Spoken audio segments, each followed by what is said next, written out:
Local 4 News begins right now with a breaking news alert.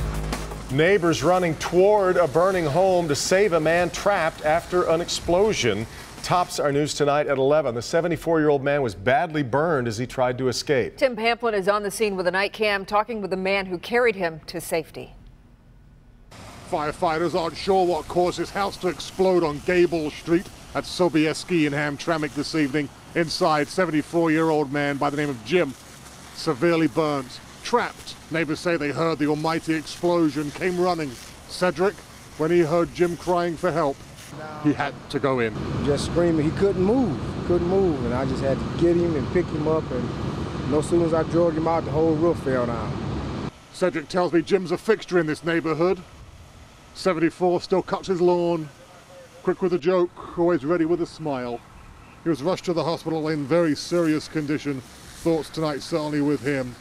But thanks also to the neighbors like Cedric, who put their lives on the line to save another. That's the scene tonight in Hamtramck with the night cam. Tim Pamplin, Local 4. All right, Tim. Tonight, the governor took to the podium for his State of the State address. His speech is getting applause, but also plenty of raised eyebrows. One of the reasons from some, the short time spent talking about Flint. Mara McDonald live at the state capitol tonight. And Mara, I guess you timed it out at about 4 minutes. That's right, Devin. About 4 minutes in totality, but realize that 4 minutes didn't come until the middle of the speech, and it got not a lot of great reception for that reason. Take a listen. We've created almost 500,000 jobs, making us #1 in the Great Lakes region and #6 in the nation.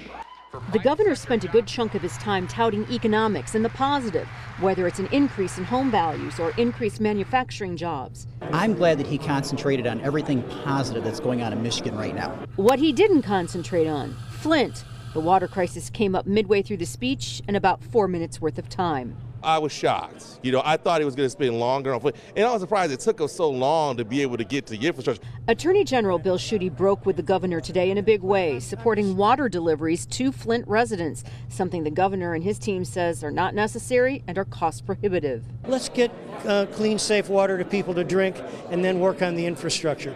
Yes, infrastructure. We know this is a huge challenge, not just in Flint, but we saw what happened in Fraser with the sinkhole. We're at risk in every corner of Michigan for aging infrastructure, and we cannot take this for granted. Legislators tell me they want to see what the federal government is going to offer up in dollars for infrastructure before they act. The governor has been great as far as having the state of declaration, emergency state of declaration. But, still, tonight, as I say, I would have liked to heard just a little bit more about the infrastructure.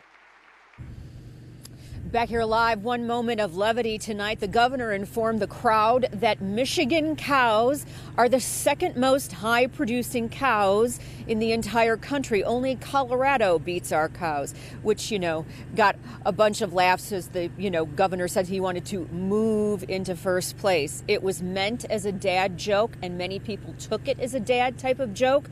But liberal activists are really making a lot of the whole cow thing after tonight's State of the State. Devin, Kimberly, back to you. Oh, I turned it into breaking news too, Mara. I called it breaking moose on Twitter. Sorry about that. All right, Mara McDonald tonight in Lansing. If you missed the governor's address, you can watch or read the whole thing. It's on the homepage at clickondetroit.com. Kim? Well, lawmakers on all levels are calling on Warren Mayor Jim Fouts to step down over controversial recordings suggesting it's Fouts on those tapes using racial slurs and disrespecting women. Those recordings are unverified. The mayor denies it's him and refuses to step down. Jermont Terry is live in Warren tonight with more on this story. Kimberly, tonight, other elected officials here in Warren are, in fact, calling for Mayor Fouts to step down, while others on the council say they just need to get to the bottom of this. And if the council finds out the truth, the big question, what, if anything, legally can be done here? In this latest round of recordings, Warren Mayor Jim Fouts allegedly crosses the line comparing blacks to chimps. Blacks do look like chimpanzees. I was watching this black woman with her daughter, and they look like two chimps. They're mouths were elongated out, duckish. The mayor avoided cameras at an MLK event Monday and still won't speak on camera. His silence is deafening. 2nd District Councilman Keith Sadowski is one of 2 Warren leaders insisting the mayor step down immediately. And this is not going to go away. He calls the second round of scathing recordings a distraction to the city. Is this going to affect economic development? Is this going to affect people moving into the city? Are people just going to be embarrassed to live here? Tuesday, people rallied outside City Hall demanding Fouts be removed if he doesn't resign. But legally as a council, there's not a lot we can do. 5th District Councilman Robert Bacamino is waiting for the truth. Have you received any phone calls from your constituents? I have. I've received phone calls on both ends of it. There's anger, there's hurt, but there's also people saying we need to know the truth. Fouts took to Facebook denying the voice is his and adding he won't step down. And many continue to support and stand by the man they elected. We'd like to, as a council, interview this person, find out what is it? Is this tape? How did you make the tape? Was it edited?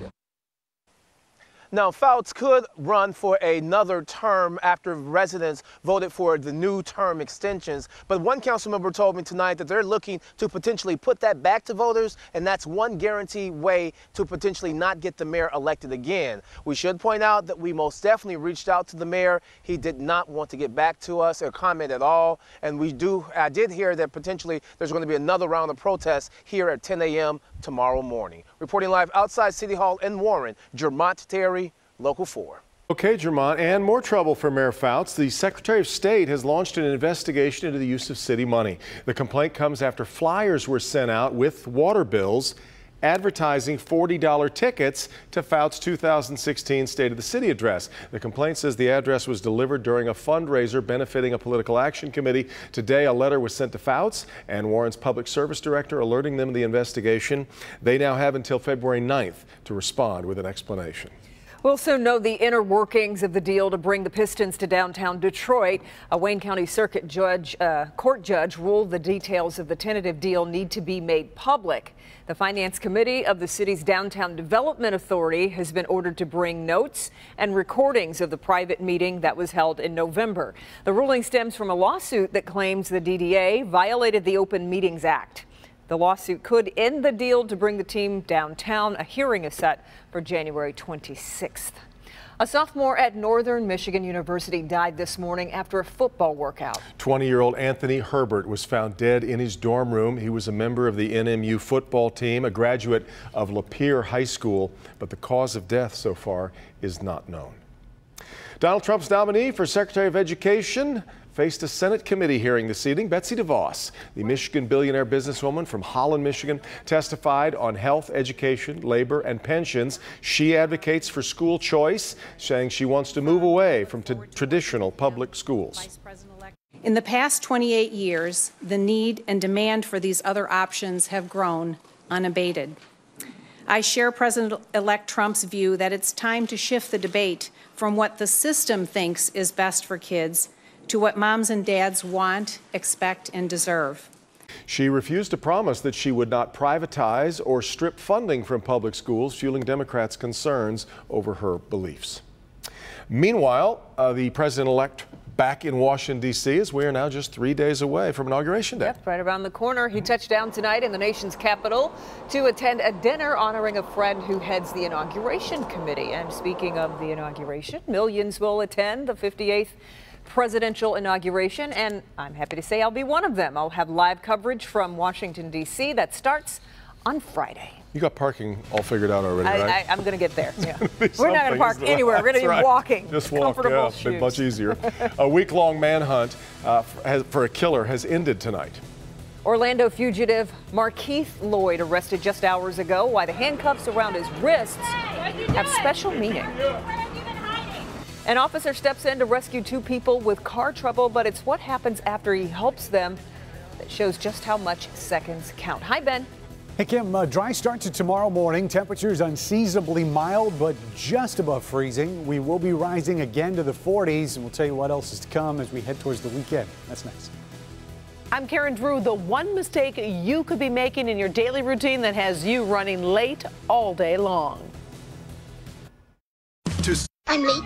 I'm late for a very important date. We can all feel like the White Rabbit in this childhood classic, but one expert says it's up to us to get ourselves back on time. At some point, you have to take responsibility and you have to try to fix some of your own problems.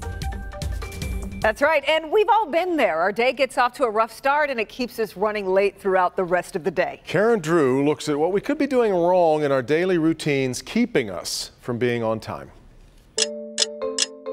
No matter how hard we try, I can be late sometimes. No matter how much we plan. Try to be on time as much as I can. I think we have so much going on in our day-to-day lives nowadays that I think we're always on the go, always on the rush. Some of us are simply never on time.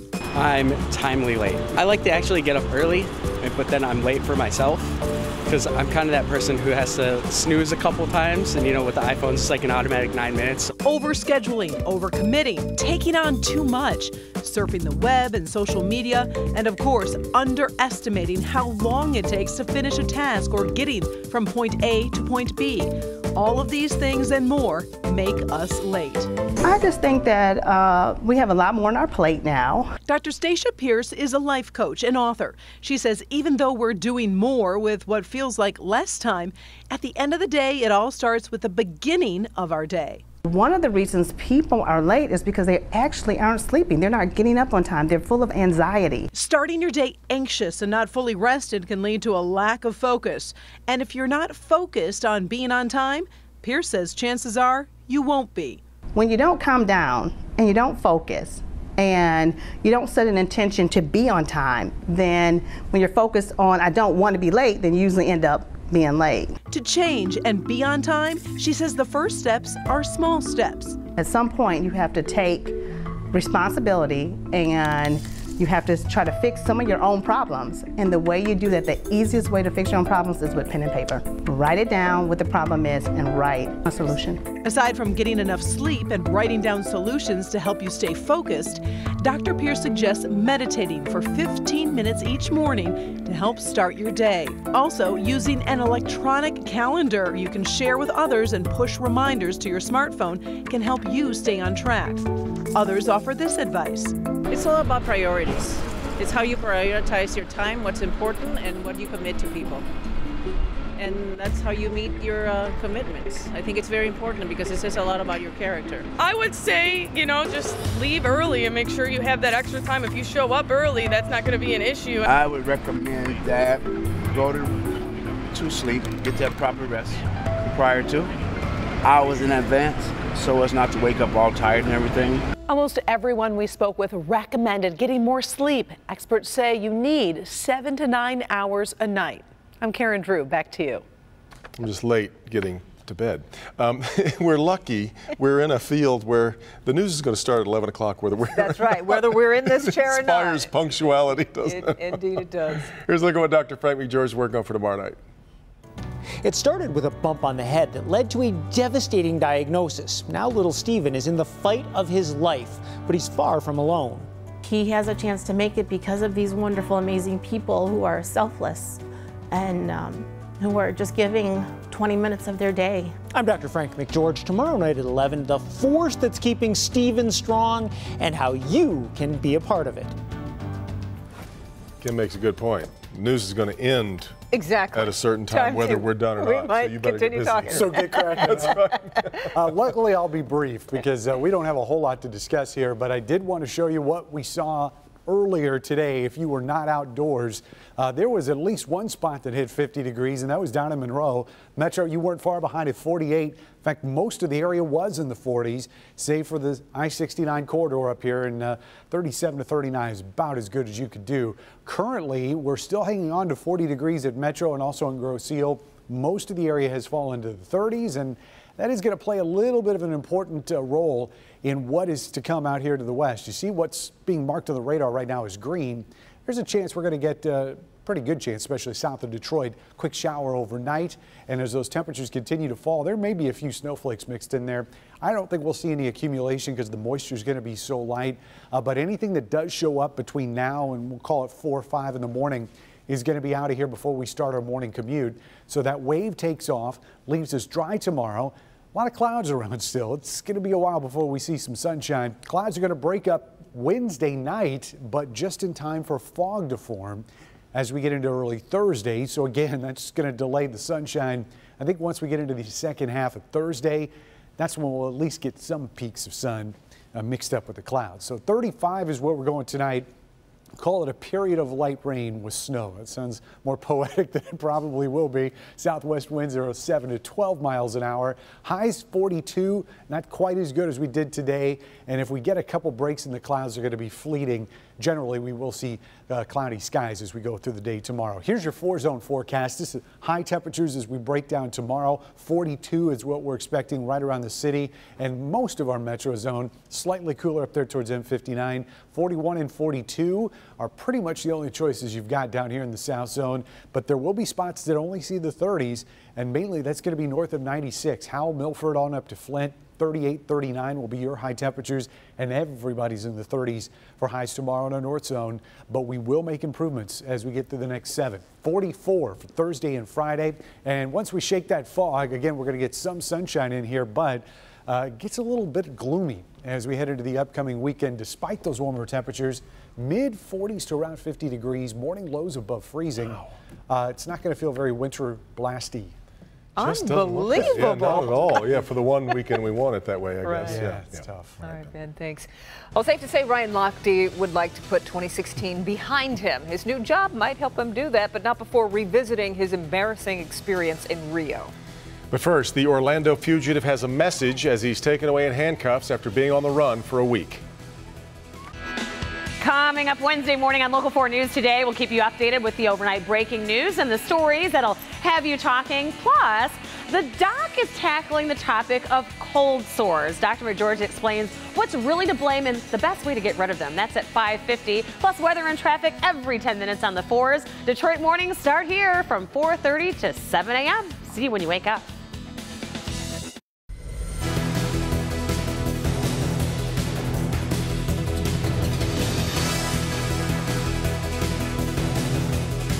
This winter.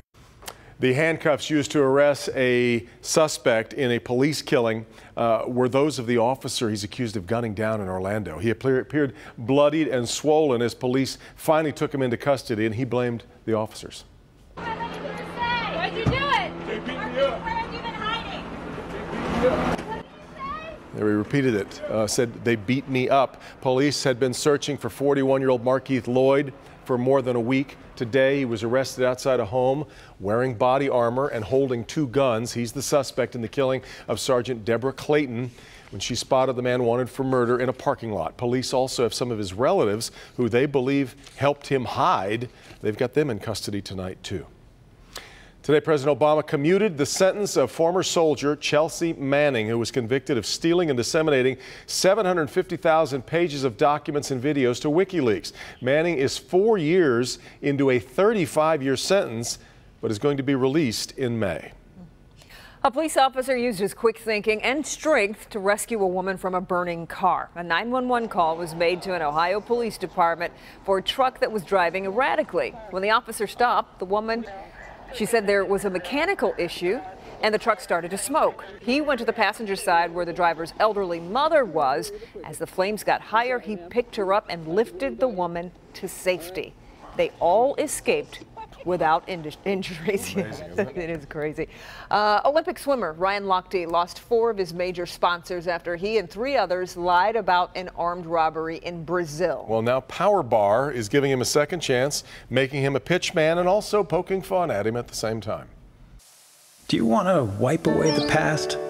Ryan Lochte does. Do you want to put questionable hairstyles and stuff that happened in the rear view? You bet I do. Great news. Power Bar is here with a clean start. We created the Clean Whey Bar with no He is promoting the company's new clean protein bars, hoping to make a clean start of it in 2017. That kind of seems to be the thing that you do nowadays. We saw that with Steve Harvey when he did the, was it a Miss America pageant or whatever it was. That it had his foul up. Yeah, makes fun of yourself. That means the great Billy Bush will be next. Could be. Absolutely. Michigan. Speaking of Lochte, that's right. He was part of that too. Got some of that. Well, yeah, that was the reference. Yeah, Mr. Olympic, excuse us.